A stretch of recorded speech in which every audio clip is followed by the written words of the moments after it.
You ever been in a conversation where you felt a little bit happier, a little bit more optimistic, excited to get to everything you talked about? We all know what that feels like, and I'm sure we also know what it feels like to be done with the conversation and feel drained. You don't feel a lot of energy. You kind of just want to go home and lay down. Why do those things happen? Why do some conversations make you feel great and some don't? A lot of us would chalk it up to being an introvert versus extrovert, but regardless of those things, we've all experienced conversations that give us life and energy and some that just drain us. There's a specific reason why those things happen, and by the end of this episode, you'll understand why, and you'll understand how to be a person that people love talking to. This is Medium Well, where we're doing okay, but we know we got more work to do. I'm Dejan. Let's do it. Medium rare on one side, we have 4 medium rare. 4 medium rare. Wait, what do you say? Medium rare or medium well? Medium rare. Now, first I want to talk about introvert versus extrovert. A lot of people say introvert, they use that word kind of wrong. Introvert just means you recharge by being by yourself, not necessarily that you don't like socializing or that you don't like people. It's like if you think of a phone is meant to be out in the world, it's mobile, it's meant to be doing games and calls and texts all day, but eventually it has to come home and get on the charger and be put on the charger. Now that doesn't mean that the phone is meant to always be on the charger, that just means that's how it recharges. Similar to an introvert, it doesn't mean that you're not supposed to be out talking to people. Also, a lot of people think that when they're uncomfortable with social interactions or talking to people, it's because that's just the way they are. And data shows that's probably not the case. What you're describing would be what's called asocial, which is when a person genuinely doesn't like or is uninterested in social interaction. Only about 1 to 3% of people are actually asocial, while up to 50% of the population experiences some form of social anxiety. And most discomfort that most of us feel comes from some sort of social anxiety, fear of rejection, fear of being judged, fear of a lot of just uncomfortable situations. Now, it's important for me to say this because it allows us to understand what's changeable and what's not. If we just think to ourselves we're asocial and we just don't like people or conversations, we'll think that's something we can't improve on. Today, we're not going to talk about social anxiety or necessarily how to get over that. That's something that your therapist can talk to you about, and I might talk about that in another episode. But today, we're strictly talking about how to be better at conversation and understand why you feel great after conversations and how we can make other people feel great after conversations. Now, when we talk about these conversations that make you feel energized and some that don't, I'm not necessarily even talking about what physically recharges you, but I'm talking about the emotions you feel, whether you feel happy, whether you feel special, whether you feel heard after a conversation versus not. Now, the first thing I want people to understand is that a great conversation is what I call an energy exchange. There's energy being given and received by both parties. In a bad conversation, there's either a one-sided energy given or there's no energy being given by either person. Now, when you're in a conversation, you're sharing thoughts, ideas, interests, things you're excited about, things you're thinking about. And a lot of those things that can be vulnerable, they are filled with a lot of our hopes and dreams. So the way people react and the way we react to them kind of determines how we feel about those things after the conversation, or at least how we think that person we're talking to feels about those things. A good example of a positive energy exchange is if someone comes up to you and says, "Oh, I love your outfit." And you say, "Thank you so much. I love your hair. It looks good on you. Where do you get it done?" And they say, "Oh, I get it done from XYZ." Now you start that conversation off with a good energy exchange. A person has given you a compliment and you've given one back. There's mutual respect, there's mutual admiration, and there's mutual feeling of this person is open to me, this person has positive feelings towards me, and I can in return open up to them and continue to listen to them because I'll get the same back. A one-sided exchange could be, "Oh, I love your outfit," and you say, "Thanks."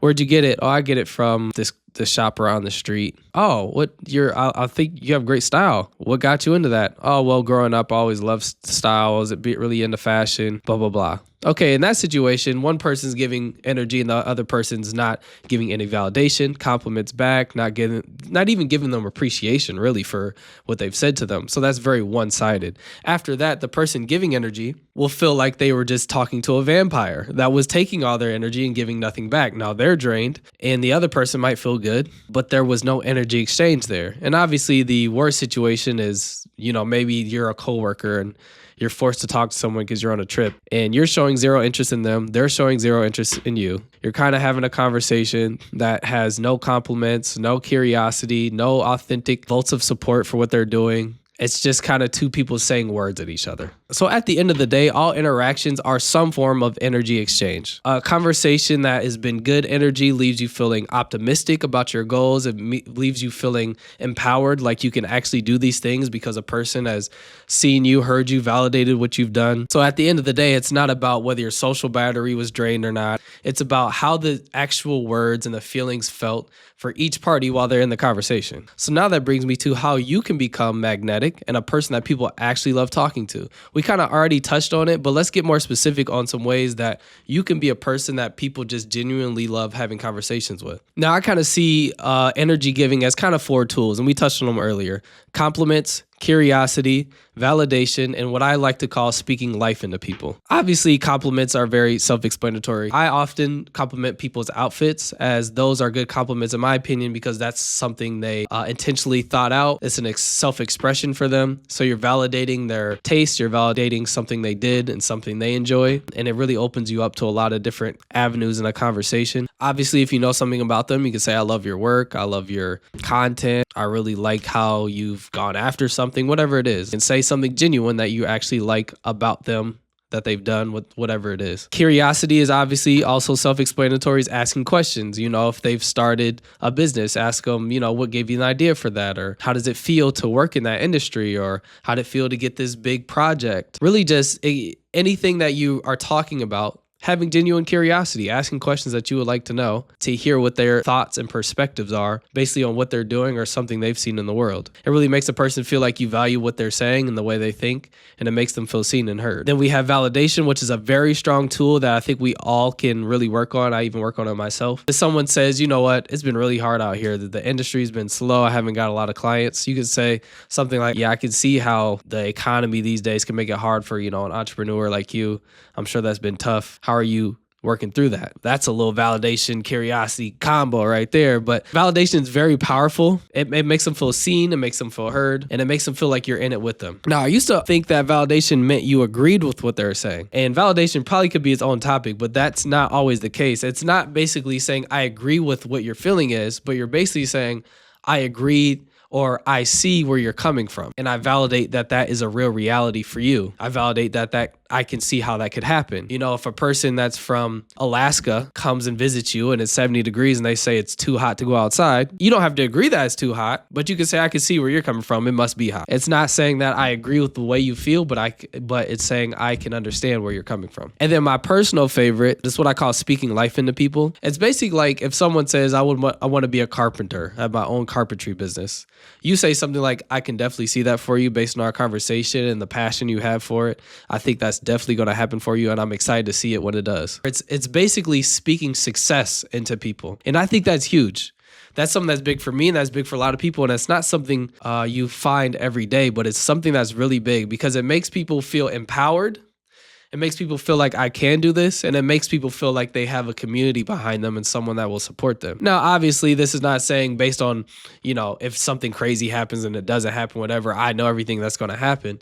But it's basically saying, I believe in you, and I'm here to support you. Or when someone is working towards something, you see in progress, say, I'm proud of what you've been doing, and I can't wait for you to get to your next goal and your next level. Basically, just being in people's corner. It doesn't even have to be your best friend or someone you're going to ever see again. But basically just giving good energy out to people allows them to feel like, man, I like this person. This person makes me feel powerful. This person makes me feel valuable. This person makes me feel like I can be who I want to be. And that is one of the best things that you can be, in my opinion. I love giving energy to people because I know how valuable it is for me. I knew what it was like to not have that, and I knew what it was like to start to feel that when I did.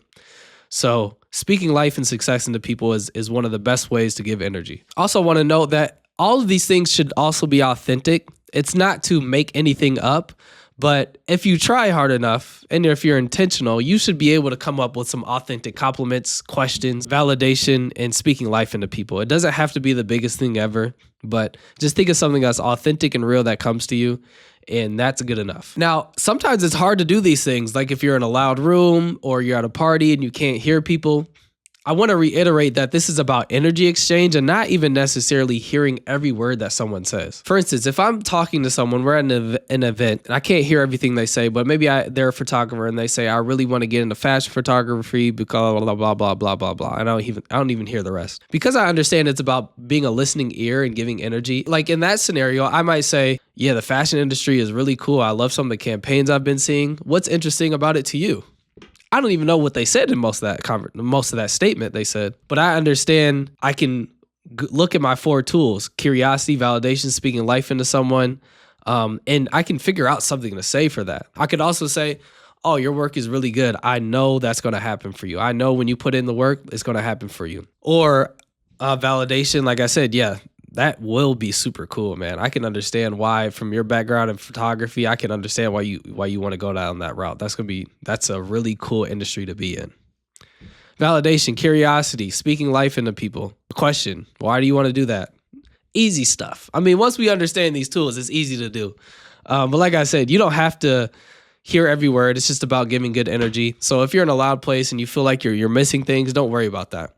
Pick up what you can and use that and use your tools to figure it out. Now, another really important thing I want to say is that you cannot control the other person. This will not guarantee that other person is going to give you good energy back, right? This is not about making people become the best conversationalist with you. There's going to be some people that struggle themselves, but we're not talking about how to make other people make you feel great. At the end of the day, when you use these tools, you will have better conversations with more people. That doesn't mean every conversation is going to leave you feeling fulfilled, but at least you know you're doing your part to have better conversations and more community building. And another thing I want to say is don't go into a conversation waiting to see if this person is worth giving good energy to. Thinking, is this a good person? Are they going to give it to me back? Is this a safe space for me? Are they going to judge me? Are they going to think I'm weak? There's going to be some self-centered people. There's going to be some mean-spirited people. But we're not here to ration off our good energy assuming who deserves it and who doesn't. Because number one, I've had conversations where a person was a little bit cold and standoffish at the beginning. But as I started to give good energy, they opened up. I've actually had some great friends that kind of start off that way. I'm not going to name names, but they weren't giving great energy until I did, because they might be thinking, is this person worth it? That's not right to do, but we can't control them. So we can't block our own blessings of great community building because we're trying to assume who is and who isn't worth it, who is or who isn't going to appreciate it. It's not about them. It's about us and being better for ourselves and creating more opportunities for us to find more connections. We're going to find infinitely more connections, giving good energy in all our conversations than we are trying to figure out and pick and choose where we should put good energy and where we shouldn't. And think about it this way. You want to be a person that if you met, you would be proud of and would like that person. If we're trying to decide who to give good energy to or not, we're going to show up to other people as a person that is self-centered, or a person that's cold, a person that's not very enjoyable to interact with. So be the person that you would want to meet. Don't be a person that to some people you're good energy and to some people you're not. And not to say you're going to be in the best mood all the time, but just be a person that's open and willing to give good energy, because you know that's the type of person you would want to meet, and you know that's the best opportunity for you to build a community. Because at the end of the day, this is all about building a better community. Great community is built on great relationships, which is built on great interactions and great conversations. So through these better conversations and through these better interactions, you'll have a stronger community of people that support you, people that root for you, people that just want to see you win, people that talk positively about you. And at the end of the day, it's better for you because you feel the love and everyone around you feels the love. Be authentic, be confident in who you are, and be willing to be the first one to give good energy. This is how you become magnetic and become a person that people actually love talking to. And with that, I'm Dejan. This is Medium Well. Please go ahead and subscribe. I'll have a video up here for you to watch if you're on YouTube. If you're listening on a podcast network, please go ahead and hit the subscribe or follow. I don't know what that button is right at this moment.